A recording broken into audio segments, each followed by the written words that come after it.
You ever been there? You ask one of these super powerful AI models a question, and what you get back is, well, it's just completely useless. You know the AI is brilliant, but the answer is so generic, so vague, it's just a total waste of time. It is one of the most frustrating things about working with this tech. But here's the good news. It is almost never the AI's fault. It's a communication problem. And today, we're going to crack the code and fix it for good. I mean, just look at this. We've all done it, right? We type in something super simple and vague like, write something about AI. And what do we get? A paragraph that sounds like it was ripped straight from the first line of a Wikipedia article. I mean, sure, it's technically correct, but it's not helpful at all. This right here is the core problem we are going to solve. So what's the deal? Is the AI just faking it? Not even close. The problem isn't the model's intelligence. It's the quality of our instructions. Think of the AI as this incredibly powerful engine, but it needs a clear destination. When we hand it a blurry, hand-drawn map, we can't really be surprised when we end up completely lost, right? So here's our game plan for today. First, we'll really define the prompt problem. Then we'll get into a taxonomy of failure, the common ways prompts go wrong. After that, we dive into the fixes, starting with simple automated rules, then moving to powerful templates, and finally exploring some truly advanced frameworks that literally change how the AI thinks. By the end, you'll be all set to optimize. All right, let's get to the heart of it, the prompt problem. This is all about that disconnect when a perfectly good AI gives you a really bad result. You've probably heard the phrase garbage in, garbage out. Well, this is a bit different. The input isn't exactly garbage, it's just ambiguous. And for a machine that takes everything you say literally, ambiguity is absolute poison. So, this is the crucial point, the main takeaway right here. The quality of what you get out is a direct reflection of the quality of what you put in. It's not just about the topic you give the AI, it's about the instructions, the context, the structure, and all the constraints you build around it. Mastering the how is the real secret to unlocking those incredible results. Now, what's really cool about this is that prompt failures aren't just random bad luck. No, they actually fall into predictable categories. And once you understand these categories, you can diagnose your own prompts and apply the right fix. It's kind of like a doctor figuring out what's wrong with a patient instead of just guessing which medicine to give them. And this breaks it down perfectly, the 6 key dimensions of failure. You've got flaws in specification and intent, which show up as a lack of specificity or just not enough detail. Then there's vague language, using words that force the AI to guess. Weak structure means you haven't given the AI a blueprint to follow. Missing context is like asking for directions without telling someone where you are. And finally, and this one's my favorite, unnecessary politeness. It sounds totally wrong, right? But for an AI, please and thank you can just be noise that gets in the way of the actual command. Let's just zoom in on vague language for a second. When we say something like, analyze these things or fix this stuff, we're using these fuzzy placeholders. Our human brains get it from context. But for an AI, words like things and stuff are basically black holes of meaning. It has to guess what you mean, and, well, that guess is often way off. Precision is everything. So how do we start fixing all this? Well, the first step is with simple automated rules. The best way to think about this is like a spell checker, but for your prompts. A system like the Prompt Optimizer uses a whole library of these rules to instantly find and replace those common failure points before the prompt even gets sent to the AI. Okay, don't get scared by the code on the screen. It's actually really simple. This is a real rule from the system. The pattern on the left is just looking for those vague words we talked about, things, stuff, or items. And the rule automatically swaps them for a much more precise, analytical word like elements. It's a tiny, tiny change, but it immediately signals a more specific intent to the AI.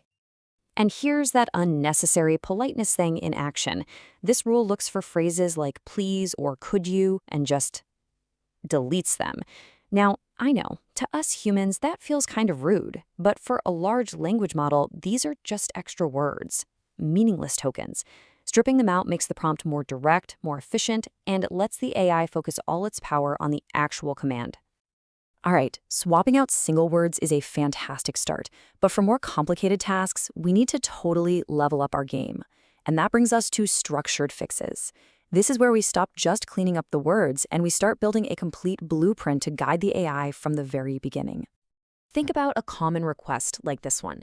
If you send this to an AI, what you'll get back is some generic fill-in-the-blanks document that's probably pretty useless.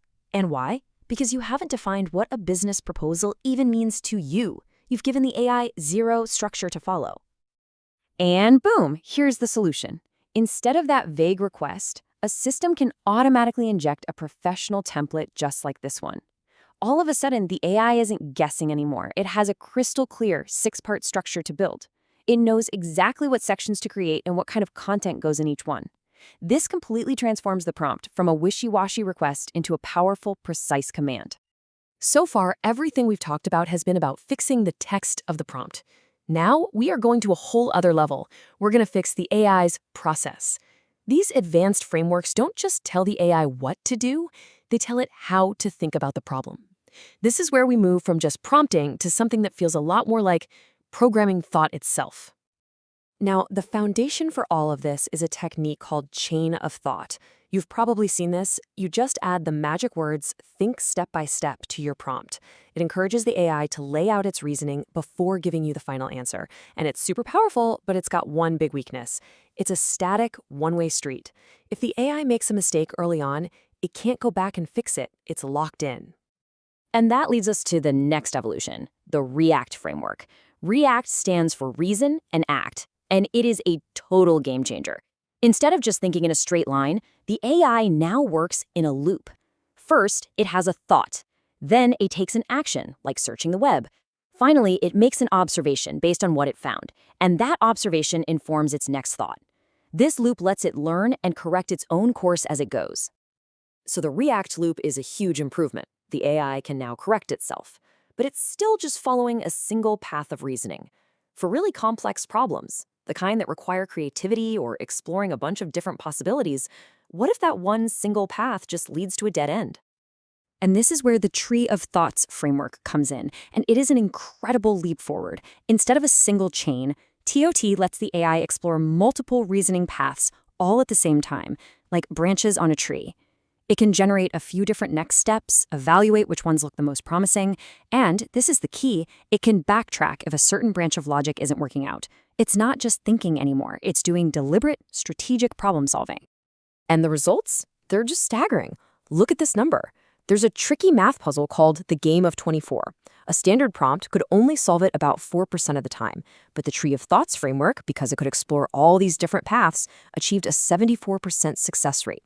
That is not a small improvement. That's a fundamental change in what's possible. Wow, okay, so we've gone from fixing single words all the way up to structuring the AI's entire thinking process. Let's bring this all home and talk about how you can actually put this stuff into practice. You now have the tools to go way beyond simple prompting and start really programming thought. So if you remember nothing else, remember these 3 key takeaways.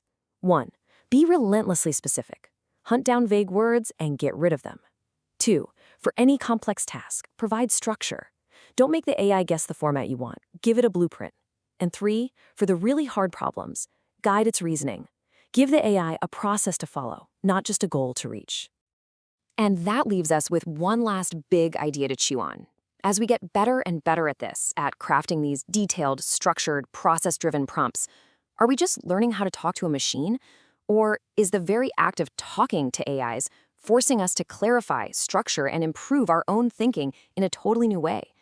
It's a pretty fascinating question about where all of this is headed.